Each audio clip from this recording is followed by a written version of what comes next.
Moving on to part B. We should be done with part A now, and we discuss things like the function of the digestive system, which in a nutshell is simplification of foods. You remember we're going to break fats down into fatty acid and glycerol.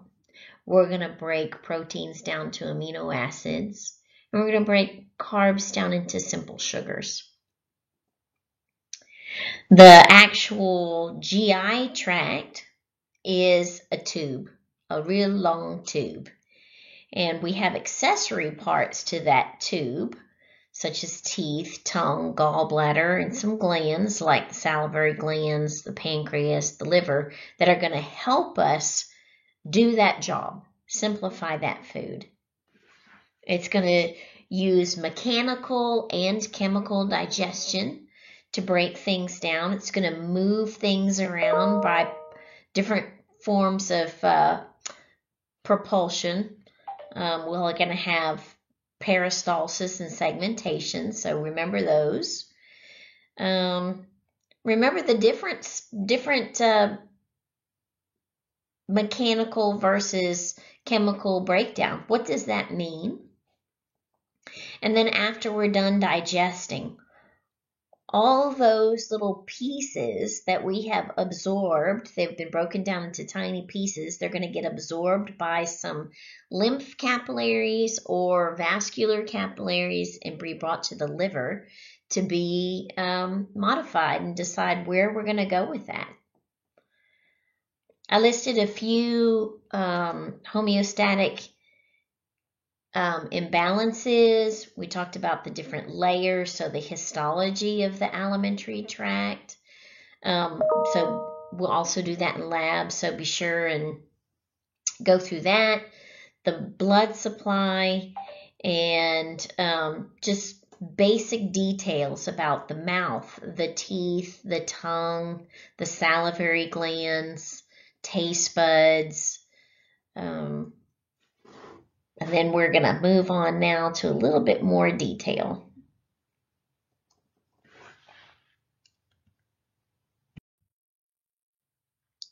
So after you have swallowed something, it's going to go towards the back of your throat. You know, it's shared with your upper respiratory system.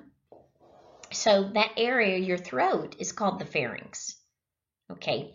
And when food goes to the back of that throat, if you giggle and laugh and cut up, you know, can go superior direction out your nose. Yes, when you're kids, you've probably done that. Shoot, maybe you've done it when you're an adult. And then that pharynx, that throat, all your food should go down into your esophagus thanks to two different things. You're going to have your soft palate and uvula, which when you swallow, that's going to elevate and try to block off the nasopharynx. And then you're going to have the epiglottis lower and cover up your larynx, your voice box, so that it goes down the right tube. All this works together to make sure everything goes in the right passageway. So if things don't go the right way, that could be a problem, right? Your pharynx is broken into three separate areas. So the part that is superior to where you would usually swallow, the part that's connecting up to your nasal passageway, is your nasopharynx. The deeper part of your pharynx, so after you swallow, before it gets into the esophagus, is the laryngopharynx. All of this area is stratified squamous epithelium. If you remember from A&P1, the purpose of that is for protection. That Dorito that wants to scrape on down because you didn't chew it up good enough, it's okay. It's not going to poke through that tissue into, let's say, your trachea, thanks to stratified squamous. So the esophagus is usually flat. It only gets bigger when food is in it. It stretches. As it goes down, past where you swallow, it's going to go through all the way through your chest, through your diaphragm, and into your stomach. There's an area there where the esophagus meets the stomach, and that's called the cardiac sphincter. It's always closed.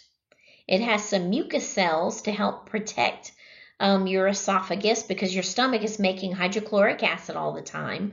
So that area, that sphincter, has some mucus cells that help prevent any of that hydrochloric acid from burning whenever you're swallowing. Make sure that none of that hydrochloric acid comes up and burns your esophagus.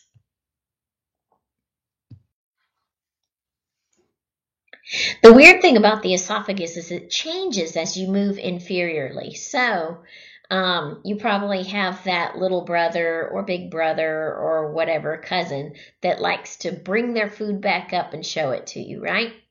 Well, you can do that thanks to the top third, the superior third of your esophagus is skeletal muscle. And if you remember from A&P1, skeletal muscle you can control. In the middle third, it's mixed of skeletal muscle and smooth muscle. And the inferior third is only smooth muscle. Here's a homeostatic imbalance. Heartburn can be very painful, and some people will even think that they're having a heart attack. So what happens is enough of that hydrochloric acid gets up into your esophagus that it physically burns. Sometimes it's just from, you eat too much, maybe if you're like me and you go to Pappadeaux's and you eat way too much, there's just not enough room in the stomach for all that crawfish. So it comes up. It can be also, if you've had a baby, you know how that baby pushes on everything. You can actually get it just from that baby physically pushing on your abdomen, pushing superiorly, right? That baby's growing, and so there's just no room for food or a bladder or anything. There's no room for anything. Being overweight, physically jostling your food around, these are other reasons that you can have food leave the stomach and go up into the esophagus. And then finally, especially as we get older, that cardiac sphincter can start to kind of loosen up. Also, at the diaphragm, we have this muscle that's helping us out and trap that area. It all just kind of gets a little bit weaker. As we get older, things just don't work as good anymore. So what will happen is some of the esophagus and some of the stomach and the cardiac sphincter slip up into the chest. So it leaves its position, and that area of the diaphragm that's weakened slips upward into the thorax. And that can cause discomfort too. That's called a hiatal hernia. Chronic inflammation, so chronic esophagitis, can lead to ulcers and even esophageal cancer. We know that chronic inflammation can lead to cancer anywhere in our body. So routine sunburns all your life, you didn't wear sunscreen, you sure are a great setup for example, squamous cell carcinoma. Okay, the term swallowing is called deglutition. There's different phases to this. So you chew. So you prehend your food, you masticate your food, and then you swallow it. Deglutition. It has different phases. The buccal phase is when you swallow your food voluntarily and contract your tongue. The next phase, your parasympathetic nervous system is going to take over, right? Your vagus nerves, moving your food from your esophagus into your stomach. So pharyngeal esophageal phase. This is what it looks like. I'm going to keep going, but feel free to hover over this slide and look at it. The stomach is the next spot. So the esophagus goes past the diaphragm into the stomach, which is kind of a storage tank.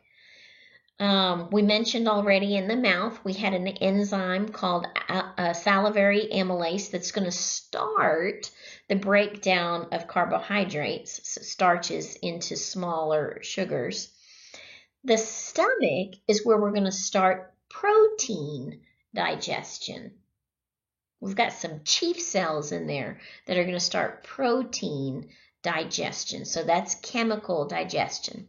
But the biggest thing about the stomach is mechanical breakdown, mechanical digestion. It pummels your food into smaller and smaller and smaller pieces physically. And the name of what we swallowed was a bolus. But now the stomach is going to change it into a new name. It's very pasty, called chyme. So in general, a stomach would be, it can expand a lot. So your textbook says 4 liters. But I promise you, if you drank a gallon of milk at one time, you're going to vomit it back up. That is really, really hard for your stomach to do, to hold 4 liters. When the stomach is empty, you can see these cool little folds in them called rugae. And the purpose of the rugae is to allow for that expansion. Okay? And the thing that I keep alluding to, like with esophagitis, and I mentioned even earlier, was hydrochloric acid. Your stomach makes hydrochloric acid. It makes it a very sterile environment. There's not very many things that can live in that hydrochloric acid. Because the stomach makes hydrochloric acid, it's loaded with some mucus cells that actually help slime up the stomach itself so that the hydrochloric acid doesn't digest your own stomach. Okay, the regions of the stomach. So this would be very lavish material. You have the cardia, which is immediately below the cardiac sphincter, also known as the gastroesophageal sphincter. They're the same things. Underneath the diaphragm, there's this slight elevation, this superior up-pouching, and that's called the fundus. The majority of your stomach is the body, and then where it tapers down going towards the small intestines where it gets pretty skinny, that's called the pylorus. There's a valve there that's going to control small amounts of food leaving the stomach and going into the duodenum, just a little bit of it at a time. This area is it's a sphincter, and it is very, very strong. Another reason that you might regurgitate some of your food, I just said that this guy opens and closes, just letting a little bit out at a time. So if you ate too much, that doesn't mean you get to push all of that into the intestines before it's ready. So the pyloric sphincter, the pyloric valve, is not going to open, so things are just going to go back up. You're going to regurgitate that. And by the way, there is a big difference between regurgitation and vomiting. Regurgitation, it just comes up, bloop. Vomiting, you definitely know it's fixing to happen, right? Your brain goes, oh, I don't feel good. I don't feel good. I'm going to lose it. Got to get to a trash can. That's vomiting. Regurgitation is, bloop, there it is in your mouth. Very different, very important for medical history and medical records. So, I encourage you to try and label these yourself. There's one thing on here that I want to point out that I haven't mentioned on the PowerPoints, but on your other parts of the gastrointestinal tract, the alimentary canal, there's 2 muscle layers. But the stomach actually has 3. It does have the circular, it does have the longitudinal, but it also has an oblique layer. So see if you can find that on this picture. The purpose of that, I mentioned that the stomach pummels your food. Squeeze, squeeze, squeeze, squeeze, slosh, slosh, slosh, slosh, slosh. That 3rd layer helps out with that mechanical digestion. So boom, there we go. This is what it looks like on a real person. And there's what I was just talking about.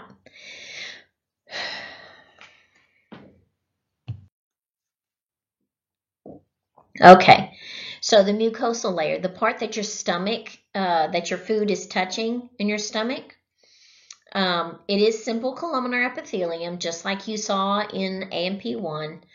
That epithelial layer, that's where you met the goblet cells in AMP1. Do you remember? So the goblet cells are secreting mucus as well. We have a large amount of goblet cells. The further down we go, like in the colon, tons of them. So there is going to be 2 layers of mucus. That top layer is going to trap bicarbonate, which is being made as well to make sure that any hydrochloric acid that passes by the mucus immediately underneath there is trapped bicarbonate. Again, AMP1. What is bicarbonate's job? It's a buffer. We really don't want to digest our own stomach. Also, we have these dips in the mucosal layer. And there's gastric glands there. Those guys are going to produce gastric juice. So here's a picture right here. You can see the cross section of all the gastric glands there.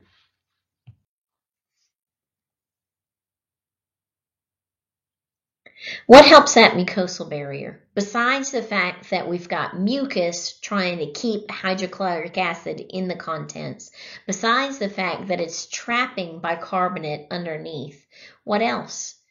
Mucosa is epithelial cells. Epithelial cells have tight junctions. What do tight junctions do? Just like your skin, that kind of makes us waterproof. The rain rolls off of us because our epithelial cells are linked together so tightly. The rain doesn't absorb into your skin.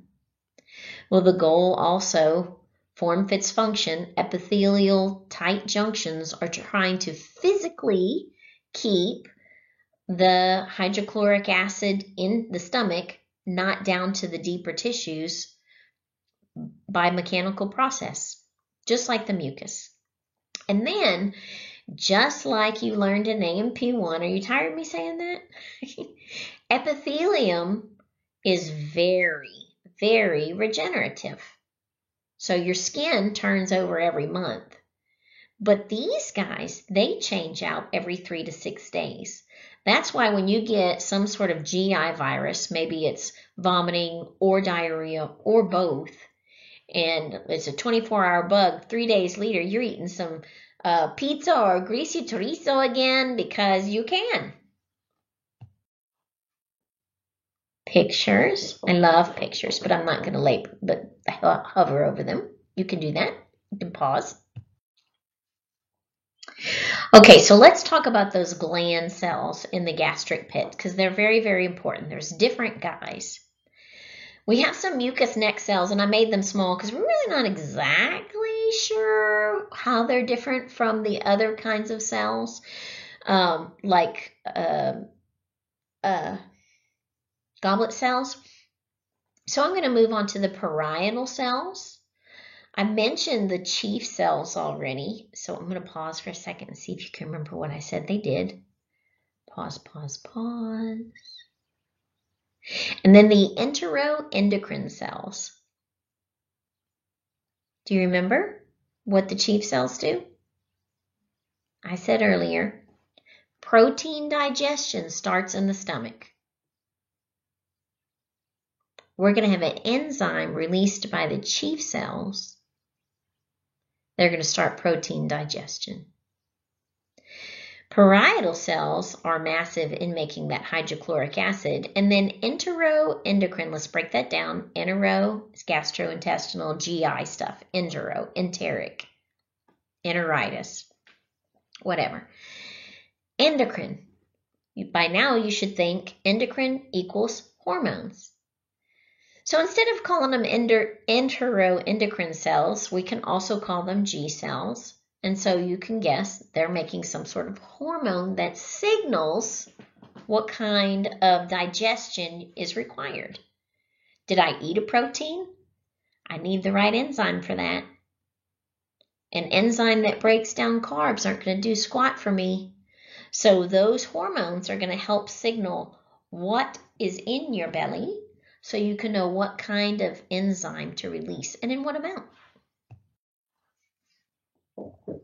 Cool pictures. Pause if you need to. I would if I were you. It's pretty. Okay, so parietal cells. They make hydrochloric acid. They're going to start breaking down proteins into smaller pieces. It does other things too, though. As you can imagine, I already said that stomach contents are sterile because not very many things can live in the stomach. So a lot of bacteria can die. There's always that one exception. Can go through that later. Maybe you'll go through it in micro in more depth. We need hydrochloric acid to activate pepsin.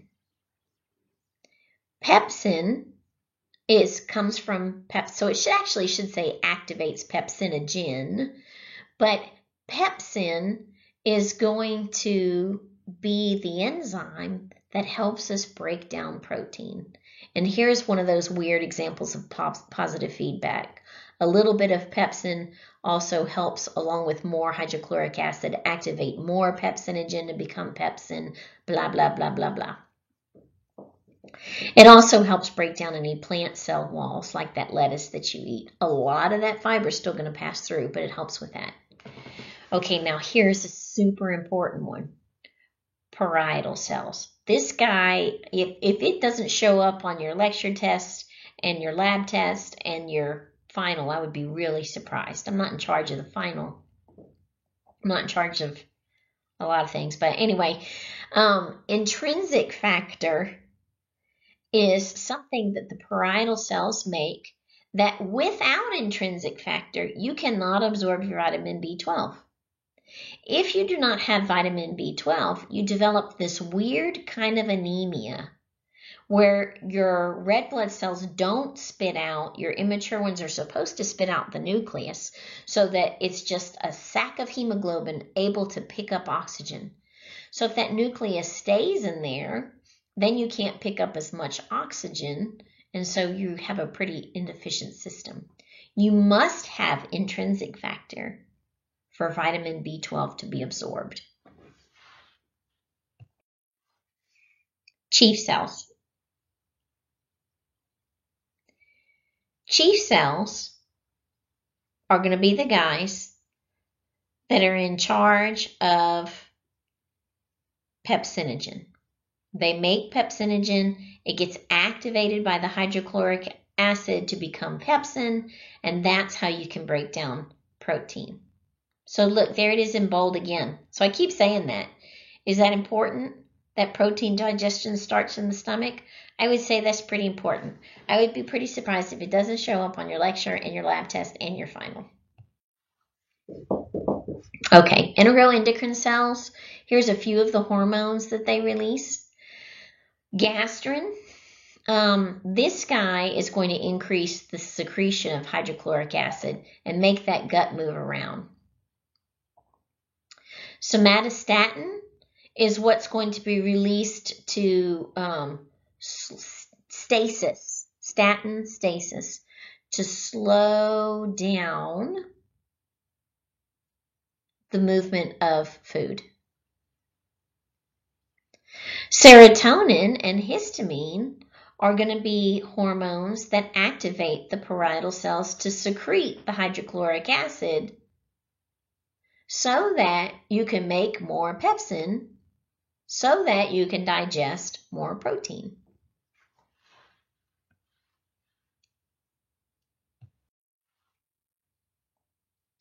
Cool pictures. Notice that chief cell is going to make pepsinogen.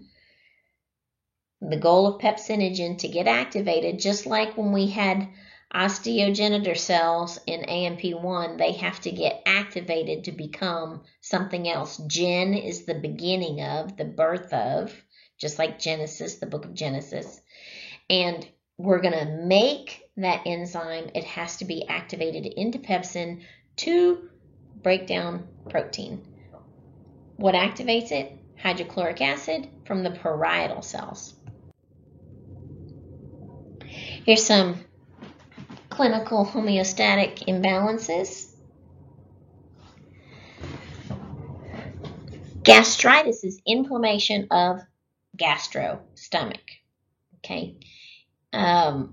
Anything can do that. You know, you eat some sort of noxious something, maybe something that's been in the refrigerator way too long, maybe a virus, maybe you just can't handle a certain kind of food.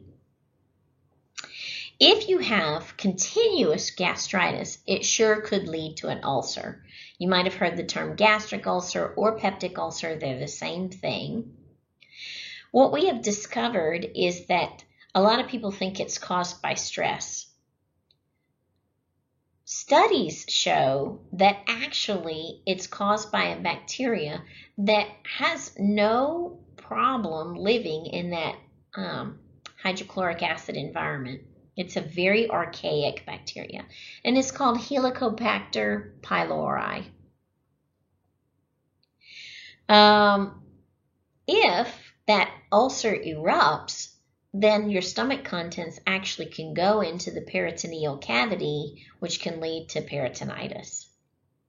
Other things that cause gastric ulcers, non-steroidal anti-inflammatories are a biggie. You know, some people never could take aspirin, and then they made enteric coated, and that's helpful somewhat. But some people can't have ibuprofen, which is Advil and Motrin, naproxen, which is Aleve. There's others that are in the non-steroidal anti-inflammatory category. And then, of course, alcoholism, that definitely can end up leading to an ulcer, especially if you start mixing it with a mesh of other kinds of drugs, such as tramadol, or what's another one that helps calm people down? Pause.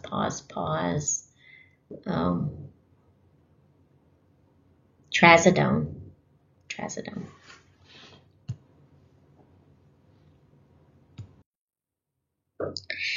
Endoscopic view of gastric ulcer, you can see the mucosa is gone.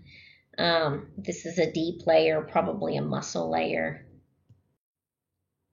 Helicobacter. So, what is the digestive processes of the stomach? I already said it mechanically helps break down food. It chemically helps break down food. It serves as a holding area for food. Then, because of the pyloric sphincter, the valve's going to open up and close, and that's going to deliver what was a bolus that came from your mouth. It gets changed into the term chyme, very pasty, and small amounts get released into the small intestine every several minutes. Breaking down some proteins by hydrochloric acid and enzymatic breakdown by pepsin. Here's another one. In infants, there is another hormone called renin. We have two renins in our body. I don't know who's in charge of that, but as an infant, we have renin, R-E-N-N-I-N, that breaks down milk protein called casein. And when your baby spits up on you and it looks all clumpy, you can thank the renin.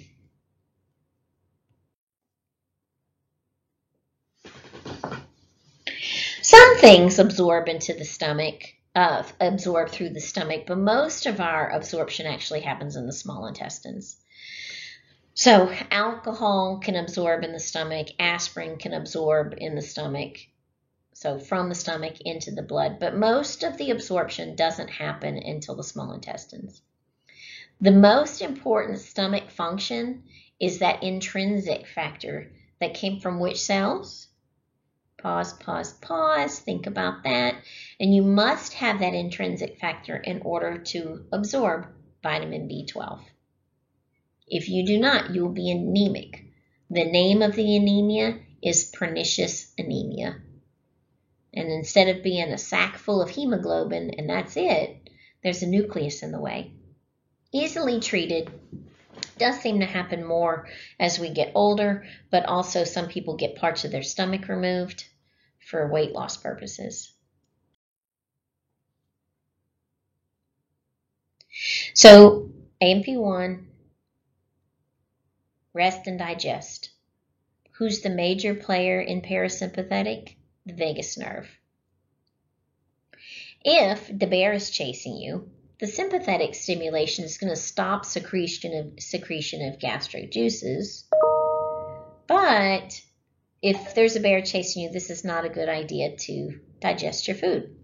You want everything concentrated to your skeletal muscles to run away from the bear. Picture, please feel free to pause.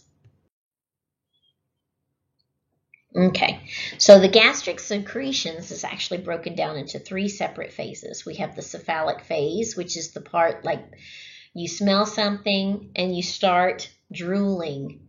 Your salivary glands kick in right away. We're going to fill up that mouth and we're getting ready to put that food in there. Then the next phase, the gastric phase, of course, is with the stomach.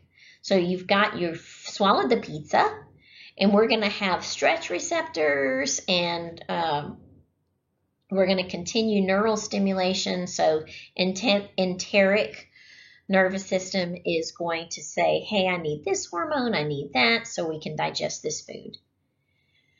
And then finally, the intestinal phase is where we're going past the pyloric sphincter. We don't want it to go back into the stomach. So we're going to increase peristalsis to get that food moving in the correct direction.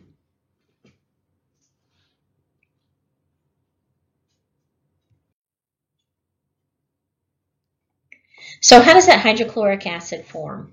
Well, it's by a pump, so that then you know from AMP1 that requires some ATP.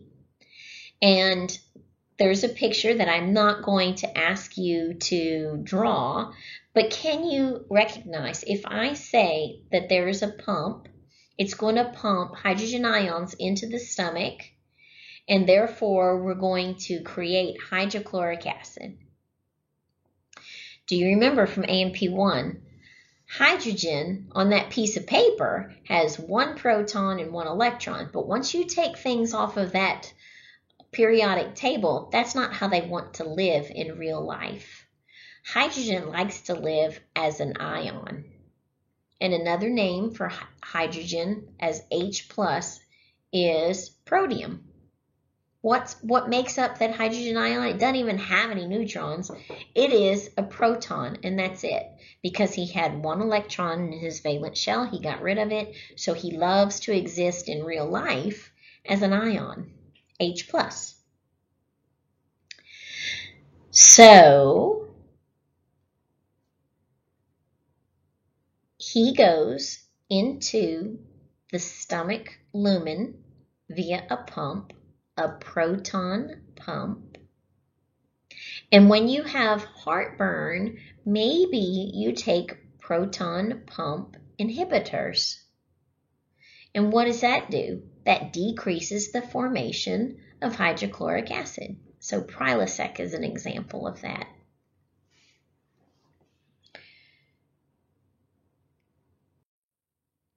This is a picture in detail of all that's happening with that proton pump. Notice where the chloride came from. It came from the serosal side of that cell. And It's an exchange event.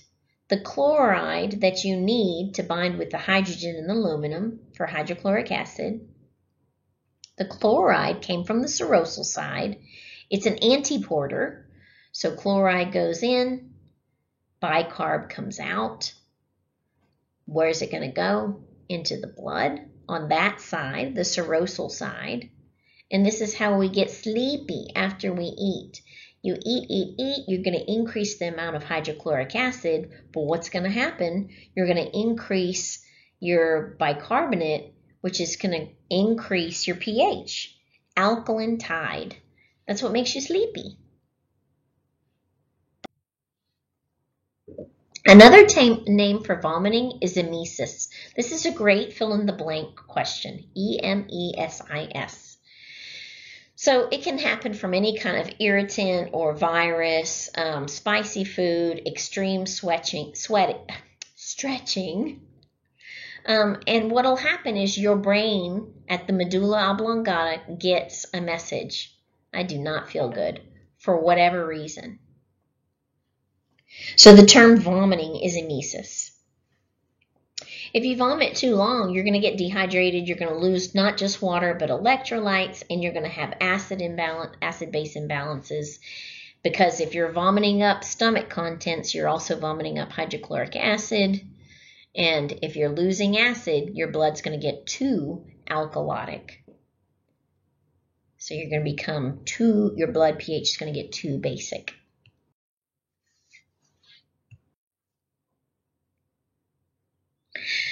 This is starred and underlined and everything for a reason. This sure might be a test question.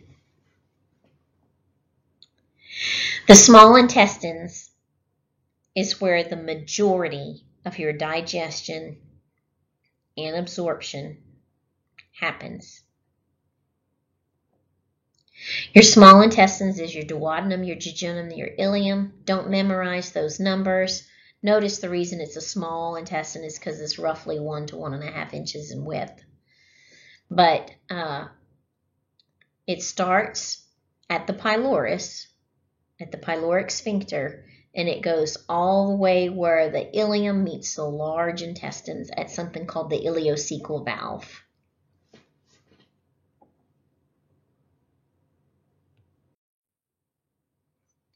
And that trip takes about 2 hours from stomach to large intestines, and that varies based on what you ate. Fantastic picture to memorize and help you out also with lab.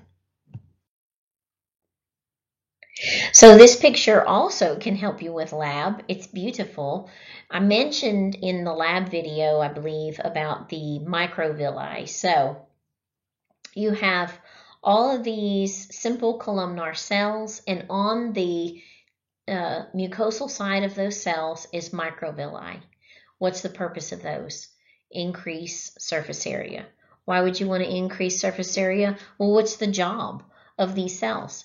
The job of these cells is to absorb your nutrients and get them into your liver to get processed. So these guys, increasing surface area helps increase your digestion and absorption. We've got to get some digestive enzymes out, and we've got to absorb some of your food.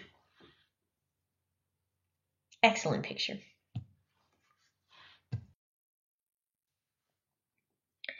Okay, so we have just those simple columnar epithelium are called enterocytes or enterocytes. Depends on who taught you. It's an epithelium, so it's going to have tight junctions.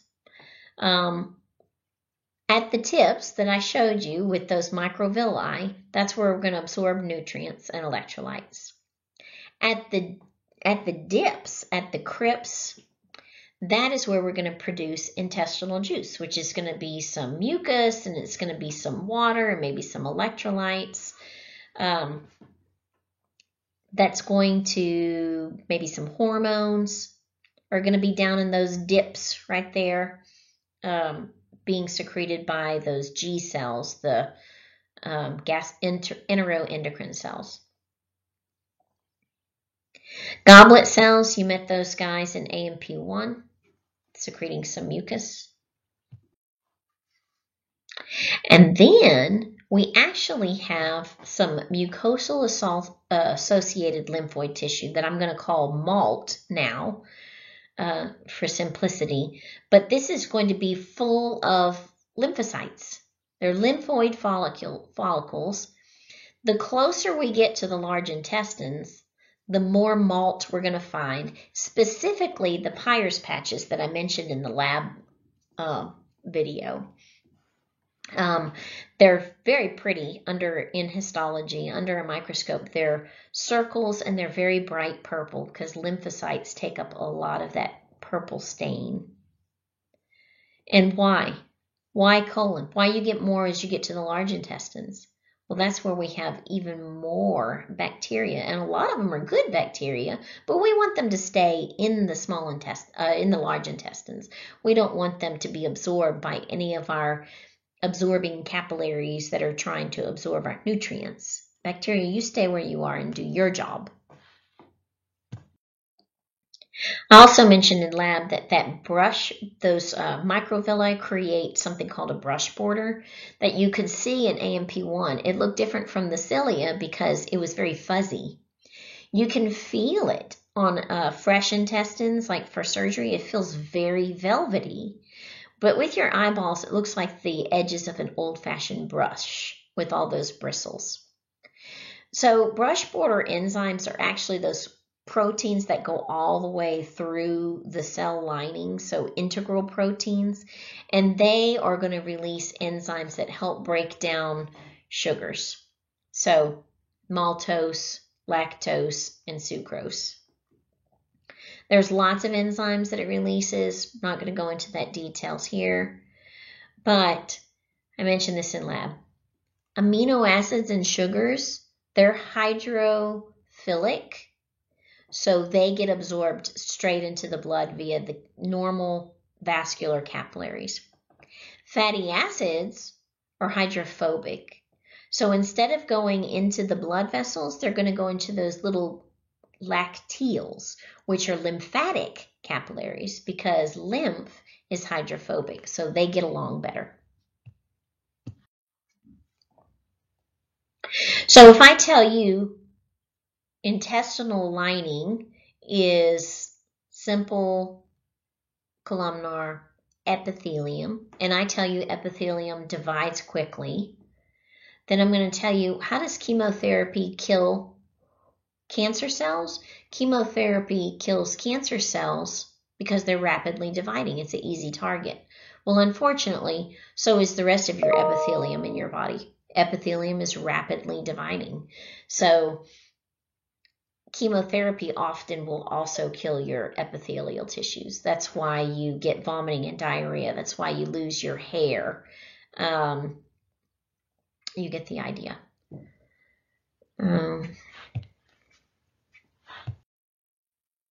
Okay, large intestines. Large intestines have some really weird, cool looking structures. So we have some bands along the longitudinal smooth muscle called Taenia coli. We have these sacs, these little pouches called haustra.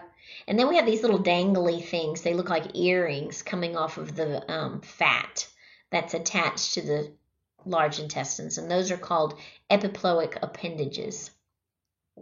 It ends in the rectum, wherever we're going to store our poop until it's a good time to go. And there's different sphincters. So a sphincter, essentially, whether it's the pyloric sphincter, the ileocolic sphincter, the anal sphincter, this is where we have a very thick band of circular muscle. So throughout your GI tract, you have circular and longitudinal muscles, but wherever we have a sphincter, it's really tight amount of a large, thick amount of circular muscle layer. These guys are going to help control movement, no matter what kind of sphincter it is, but it's a good thing that our external anal sphincter works well and it's skeletal, because then we have control of when you get to go poop.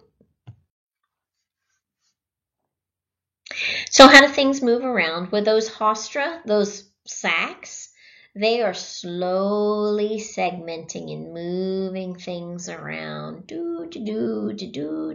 So back and forth and back and forth. What makes things move towards the rectum is whenever you put food in your mouth.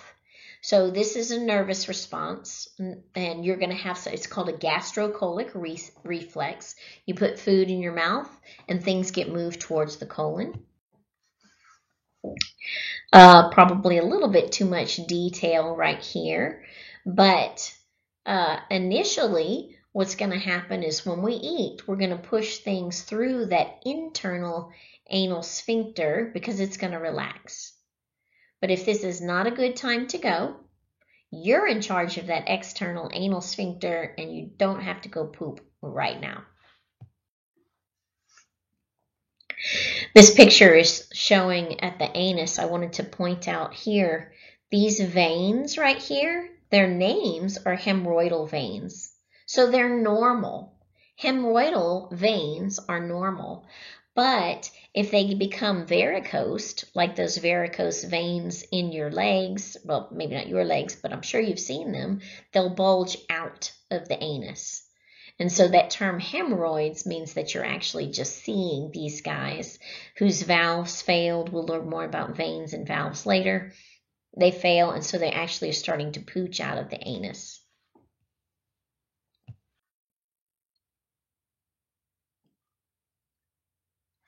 So this is showing the haustra, the sacs.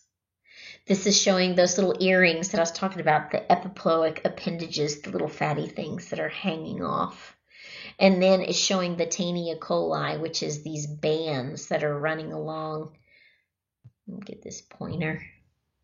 Here's Taenia coli coming along the longitudinal muscles. Okay, the term diverticulitis.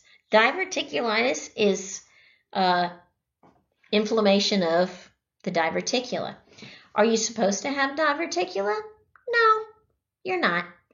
But with time, things start to get a little bit older, and you might start to get some tears in the mucosa of your large intestines. Fiber helps prevent this. So the more fiber in the diet, the less likely you're going to get diverticula. But with age, these little things will happen regardless. If you end up getting too much food stuff stuck in these tears, well, that's inflammation of those diverticula. If that diverticulitis is too chronic, it's not cared for properly, seeds often get stuck in these areas. So people that have diverticula are also told often told be careful with seeds. That guy can rupture. What's in the gut? Lots of bacteria. Large intestines loaded with bacteria. Bacteria in the peritoneum, this is bad. This could kill you. That would lead to peritonitis. Appendicitis. So the appendix is thought to be, it's got a little bit of immune system properties. The appendix is hanging off of the cecum, if you remember from AMP1. And what can happen is the appendix is widest at youth. Bacteria get trapped in there, block off some blood supply because of the pressure, and it ruptures, leading to peritonitis. So initially, you might have some pain in the middle of your belly, but in the end, what's going to clue your doctor off is when you have pain in your right iliac region, and maybe you're nauseous, maybe you have a fever, but it can be a medical emergency. You've got to get that appendix out, hopefully before it ruptures. So what's the importance of the large intestines if it's loaded with bacteria? Well, bacteria make a lot of the vitamins, especially B vitamins and vitamin K. The large intestines have a lot of goblet cells, lots of mucus.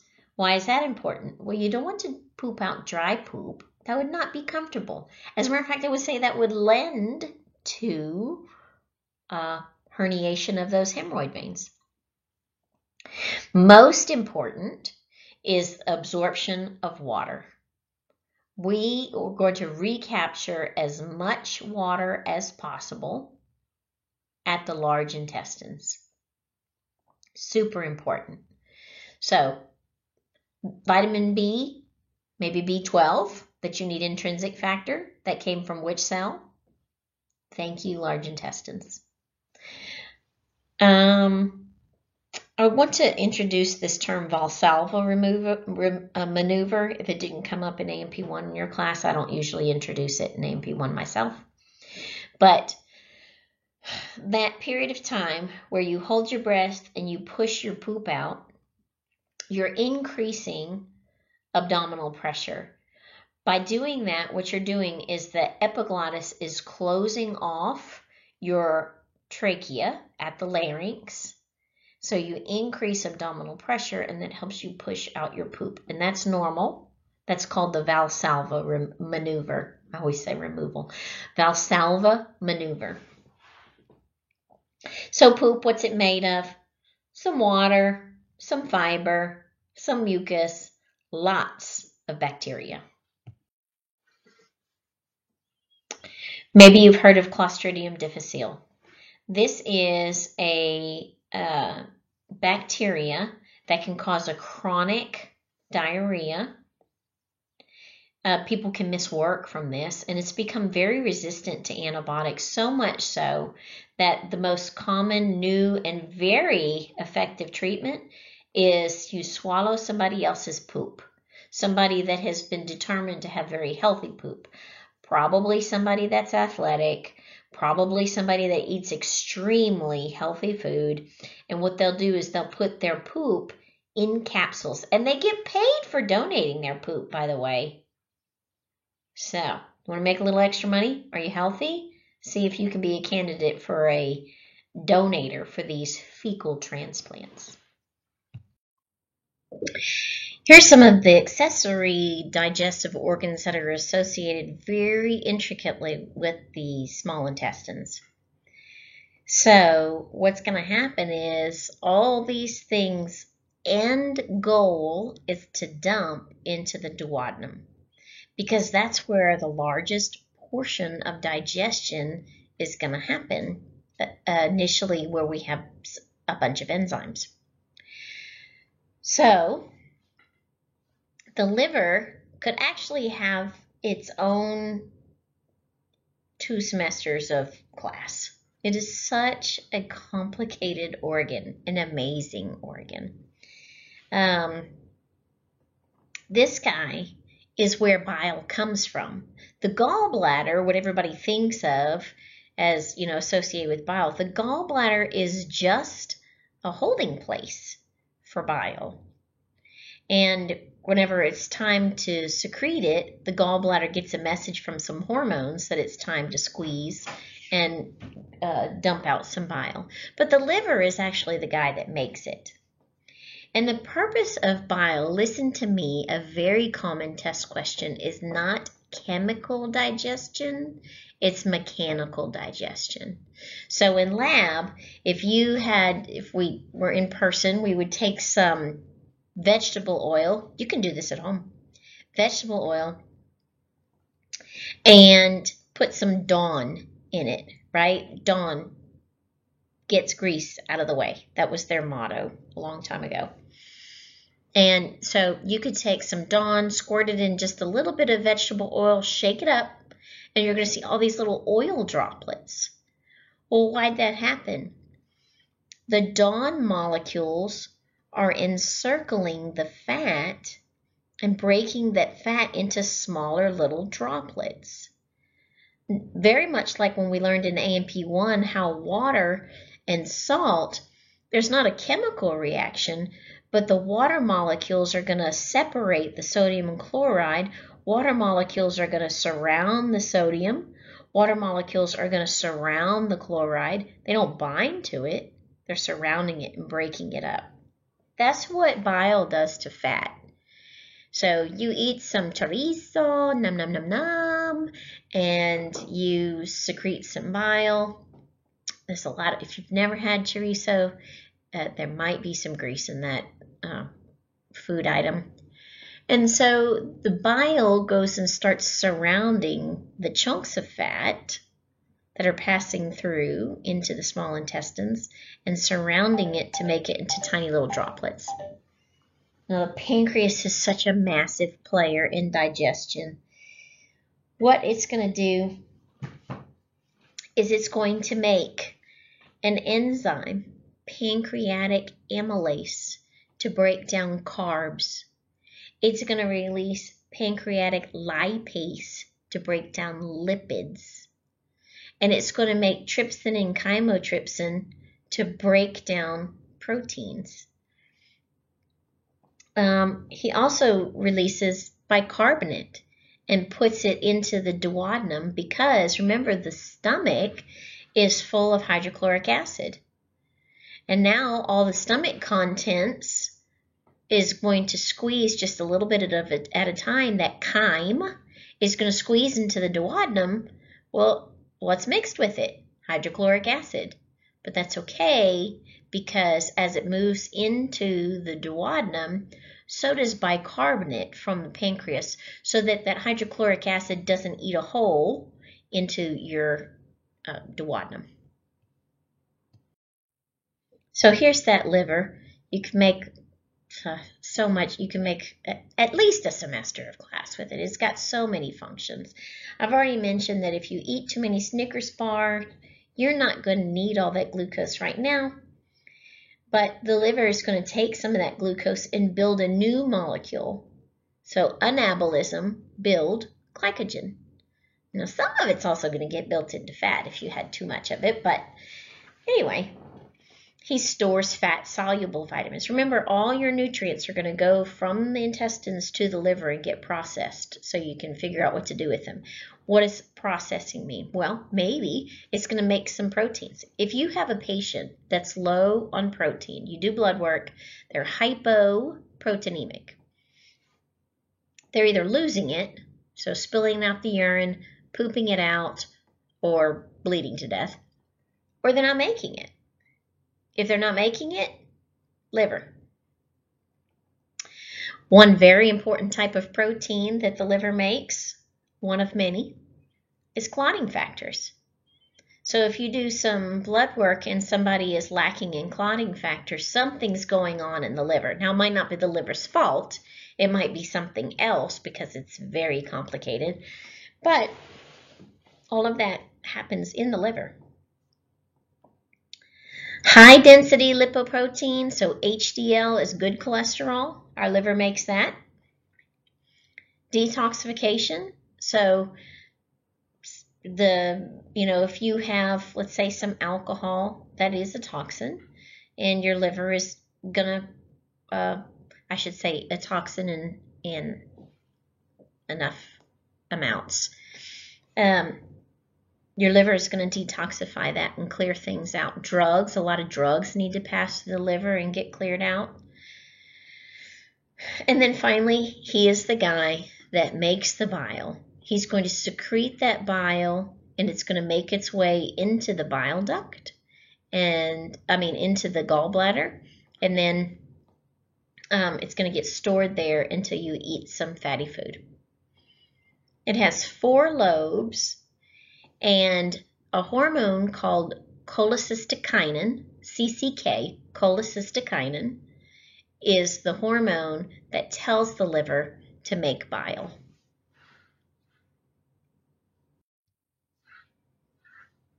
Okay, so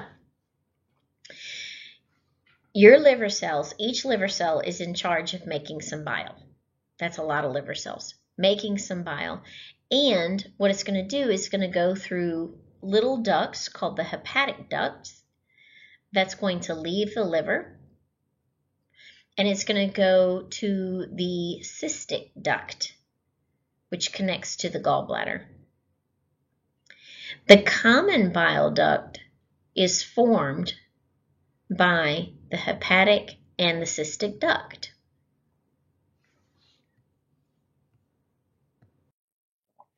So we have some hepatic ducts coming out of the different lobes of the liver. We'll get this pointer right here. There's a hepatic duct. Here's a hepatic duct. Cyst, when you think of cyst, you should think of like a holding structure. So cystitis that we usually talk about is urinary cystitis, inflammation of the bladder, urinary tract infection. But the gallbladder also, that is a holding vessel. So if you're going to have your gallbladder taken out, that's called a cholecystectomy. If you're going to have your urinary bladder cut into, that's usually called a cystotomy. But sometimes they'll do the whole word and say urinary cystotomy.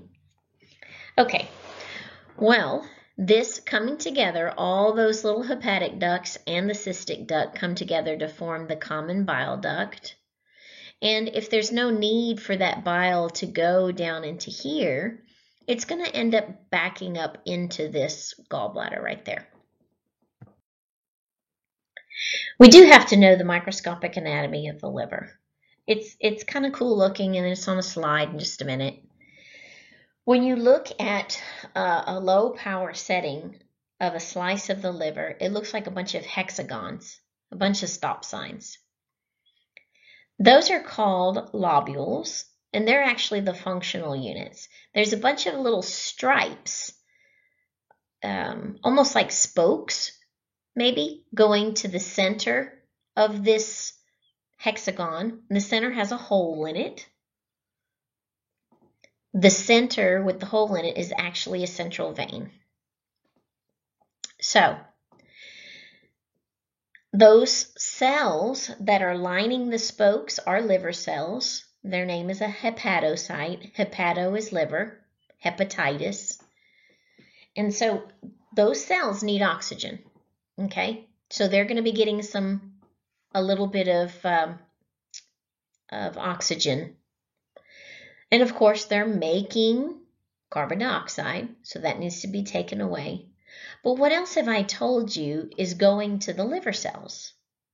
Not just oxygen, but the blood that's coming from the intestines. Remember, it's receiving this blood from the intestines, and it's going to process our food.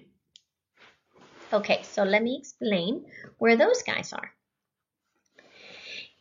In the corners of a lobule, you're going to find a portal triad. So a triad is going to be made up of a little bitty hepatic artery, because those hepatocytes are getting oxygenated blood. It's going to have a hepatic portal vein. The portal vein, remember, a portal vein is going to be a capillary bed to a capillary bed. The first capillary bed is at the intestinal level, where your nutrients have been absorbed from the lumen of the gut into the little capillaries in the villi of the mucosa. Okay, taking it to the liver. Here we go. So, hepatic artery, hepatic portal vein is bringing the nutrients from the intestines. And then the third guy of the triad is a bile duct. Okay, if I tell you that the liver is making the bile, then the bile duct is going to take bile from those hepatocytes that just made it and go the opposite way from the blood that the hepatocytes are receiving. So, at the portal triad, the hepatic artery and the hepatic portal vein are bringing oxygen and nutrients in that order. The bile ducts, those little bitty bile ducts from every one of those hepatocytes that flow is going to go the other way, because it is heading towards the big old hepatic duct, which is going to join the common bile duct and go into the duodenum or the bile duct. Then that little hole that's in the middle is where that the hepatocytes, I told you they need oxygen and they're going to make carbon dioxide. The deoxygenated blood is going to go through the central vein, leave the liver, and eventually make it to the inferior vena cava to go be taken up to the heart and get reoxygenated. So here's a picture. This is a lobule right there. This is the central vein. And all these little spokes, which I'll blow it up in just a minute, are lined with hepatocytes. Those hepatocytes are going to take in oxygen, make carbon dioxide, and it's going to leave through this central vein. In these little corners right here are triads, and this isn't blown up enough for you to see it, but that's where the triad is, with the little branches of the hepatic arteries, hepatic portal vein receiving the nutrients, and then the bile ducts leaving the liver. Here we go. Actually, this doesn't even do the triad justice, but you can see what I'm talking about with the spokes. The spokes are just lined with hepatocytes. Central vein receiving deoxygenated blood. Let me see if the next one has one. There we go. That's better. This is a super up close one right here. Okay, so here's the triad right there. So a little hepatic artery, little bile duct, and the portal vein. He's pretty big, huh? He's receiving the blood from the intestinal cells with the nutrients. Now here's the thing. Some of that blood is also deoxygenated because it just went through intestinal cells. So the intestinal cells took some of that oxygen. So on the 2 slides ago, I put on there approximately 60% of the blood that gets to the liver is deoxygenated blood because 60% of the blood is coming from the hepatic portal vein to receive nutrients. And this is why you don't really worry when you do blood work on somebody and their liver values are up a little bit. Can't be a lot, but a little bit, so what? Only 40% of it's oxygenated, and that's what the liver is made for, so a little bit of elevation is nothing.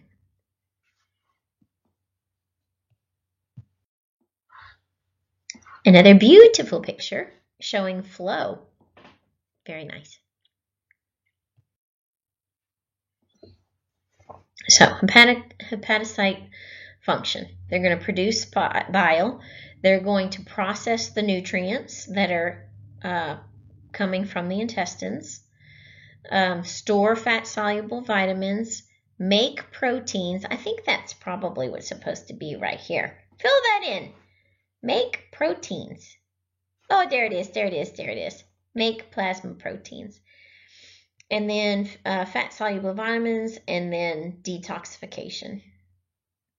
We have some really cool macrophages in the liver, and they've got different names. Kupffer cells, I don't know why I have a 1 in front of that, forgive me. They're also called stellate cells. They're also called reticuloendothelial cells. I like macrophage. Cool picture showing the travel of bile. Homeostatic imbalance. Hepatitis, itis, inflammation of, hepatoliver. It's usually viral, but it can be some sort of toxin. And over time, if you have really bombarded your liver with something, whether it's hepatitis, drugs, alcohol, whatever, your liver is going to get scarred. And I'll tell you from doing biopsies on cirrhotic livers, they are hard as a rock. So usually trying to get a normal liver, well, not normal because I wouldn't be biopsying if it was normal, but if it was not cirrhotic, that guy is kind of squishy. He is pretty easy to cut into. Maybe some of y'all eat liver, so then you know exactly what I'm talking about. But when it is cirrhotic, it is hard as a rock.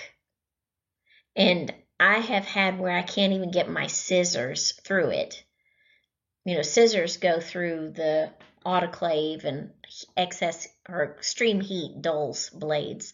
So I've had to go where I've had to actually just use just a blade, just the scalpel blade to get a sample of a cirrhotic liver because I couldn't get my scissors to cut it.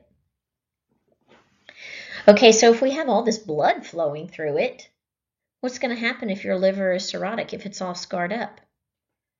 You're not going to be able, the flow is going to be inhibited. And so you're going to have backup behind the pump, and you actually are going to start to develop fluid in your abdomen. This can happen with right-sided heart failure too, but usually with cirrhosis of the liver, you don't just have the fluid pooling in the abdomen with the big old toad belly, you also have jaundice, so you have yellowing to your skin and your mucous membranes. Liver transplants can be successful. Your book is very negative on how long a liver transplant look. I'm pretty sure it was the book. But anyway, they last for quite a while. One other cool thing about the liver, this is so amazing, it can regenerate. So you can remove 80% of the liver. Let's say you car accident, no, they can't control the bleeding in a certain lobe. Take that lobe out. You got 4 of them. It's all right. It's going to regenerate. Isn't that amazing? The body is amazing.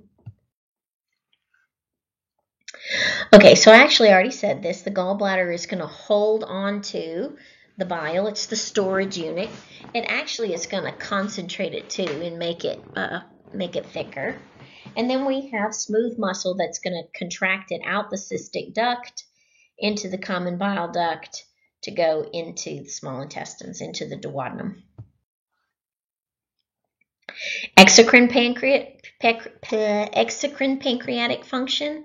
The cells that make digestive enzymes are called acinar cells. And remember, exocrine has a duct emptying onto some sort of mucosal surface. Endocrine, no duct.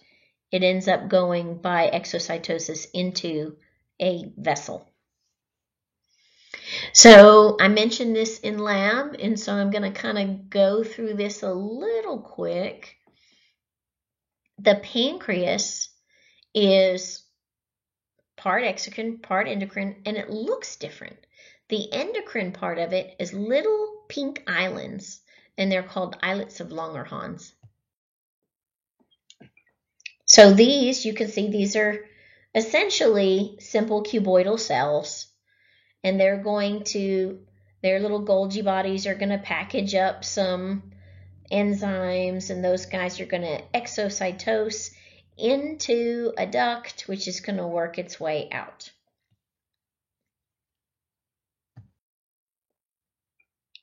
Pancreatic juice is higher pH because remember, it's full of bicarb, and we're going to want to neutralize any hydrochloric acid that came from the stomach because we don't want to burn a hole in our duodenum. That's bad. We have some, the digestive enzymes from the pancreas they digest everything. One thing I always forget to even mention is the nucleases because, if you just ate some steak, you just ate some muscle from a cow. That's loaded with DNA and RNA. You have to break that down with nucleases. So it has that. I've already mentioned trypsin and chymotrypsin, and so as a lump sum, proteases because they're going to break down protein. But in lab, we point out specifically trypsin and chymotrypsin as the digestive enzymes for protein. Lipase for lipids, pancreatic amylase for carbs. Remember, we had salivary amylase to get things rolling. Proteins started to digest in the stomach, and then fats are going to start to digest in the small intestines. Cool pictures. Okay, carbohydrates. Be sure and read your lab book. I know I've mentioned this before, but there's paragraphs in there, and it describes different things. And it's important because it could be on the lab test. Also, one of the first things you're going to do, or if we were in person, this is what we would do. We'd take some popcorn and chew it up and demonstrate how the popcorn alone doesn't test positive for sugar. But after we chew it up and spit it out into that test tube, it is going to test positive for sugar because salivary amylase has broken the carbs down into some sugars.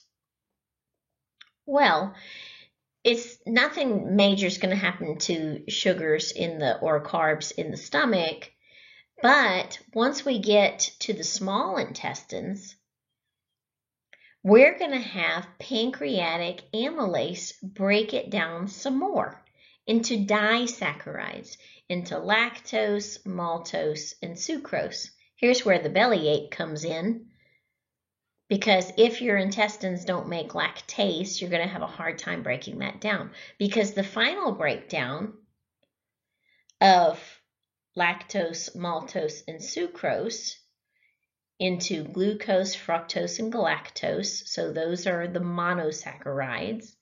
The final breakdown happens from those brush border enzymes at the duodenum. Proteins are going to be broken down. So remember, if you see the term peptide, you should think protein.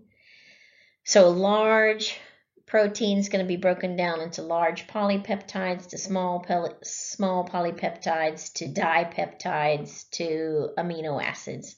Amino acids are the monomers. That's going to happen in the stomach. Thanks to pepsin, hydrochloric acid is going to come from the parietal cells. And the hydrochloric acid is going to help break down the pepsinogen that came from the chief cells, so that we can start to break down the proteins. Then once we get that chyme into the duodenum, the pepsin is going to get deactivated. So here we go. We have some maybe some dipeptides or small polypeptides that have made it into the small intestines. The pancreatic proteases, trypsin, chymotrypsin, are going to make them into smaller peptides, and carboxypeptidase is going to take one amino acid off at a time. So all of that is in the pancreatic juice. All those peptidase or proteases are going to do some more work on what the pepsin got started. Then I've listed some more here just in small print. Brush border enzymes, all of these brush border enzymes are going to make sure that everything gets broken down into tiny little amino acids too. Lipids. The term emulsification is breaking down large fat into smaller fats, and that's what bile is going to do. Bile salts are going to surround globs of fat to make small little micelles and into a tinier product physically. Mechanically break it down. Then from the pancreas, we're going to secrete some pancreatic lipase, which is going to break fats down into fatty acids and glycerol. Once you have tiny products, they can simply diffuse. They have no problem getting through the cell wall of that simple columnar epithelium. Remember, fats, hydrophobic but lipophilic, and they go through simple diffusion. They don't go into the capillaries. They go into the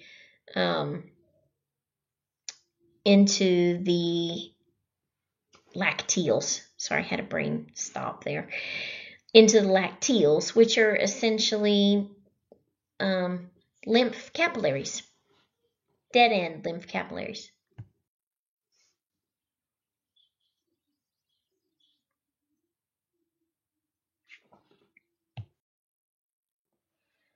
Vitamin absorption. A, D, E, and K are fatty, fat-based vitamins. So fat-soluble, cholesterol-based. So they don't have any problem getting into the intestines either. Water-soluble vitamins may go through passively, or they might need a transporter. Vitamin B12 is that super important one that I've already mentioned a couple of times. You must have intrinsic factor from the parietal cells in order to be absorbed, and they are absorbed by endocytosis. Very important vitamins in the large intestines. Vitamin K and a lot of the B vitamins are actually coming from bacteria, and you'll see in nutrition how important the B vitamins are.